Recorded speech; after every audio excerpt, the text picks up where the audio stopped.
రైతులకు గిట్టుబాటు ధర కల్పించడంలో రాష్ట్ర ప్రభుత్వం విఫలమైందని ఆందోళన ఎమ్మెల్యే క్రాంతికుమార్ విమర్శించారు. రైతుకు ఆసరాగా ఉండే రైతు బంధును ఆపేసిన ప్రభుత్వం కష్టపడి పండించిన పంటకు కూడా మద్దతు ధర కల్పించక రైతును కాంగ్రెస్ ప్రభుత్వం నట్టెట్టా ముంచిందని మండిపడ్డారు.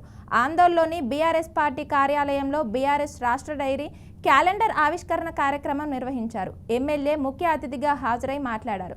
తమ ప్రాంతంలో కంది, మిర్చి ఇప్పుడు కల్లాల్లోంచి అమ్మకానికి సిద్ధంగా ఉన్నప్పటికీ సరైన ధర లేక రైతులు దళారులకు అమ్ముకుంటున్నారని ఆవేదన వ్యక్తం చేశారు.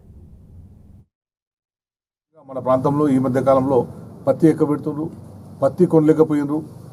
సీసీఐ సెంటర్ ఏర్పాటు చేసినా కూడా ఆ సీసీఐ సెంటర్ మొక్కుబడిగా ఓపెన్ చేసి తర్వాత ప్రైవేట్ దళారులకు అప్పగిన పరిస్థితి ఉంది.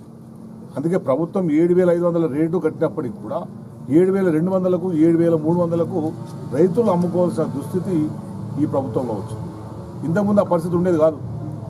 రైతులు తీసుకుపోయి వాళ్ళకి ఎంత రేటు ఉందో అంత రేటును కట్టించే పరిస్థితి ఉండే.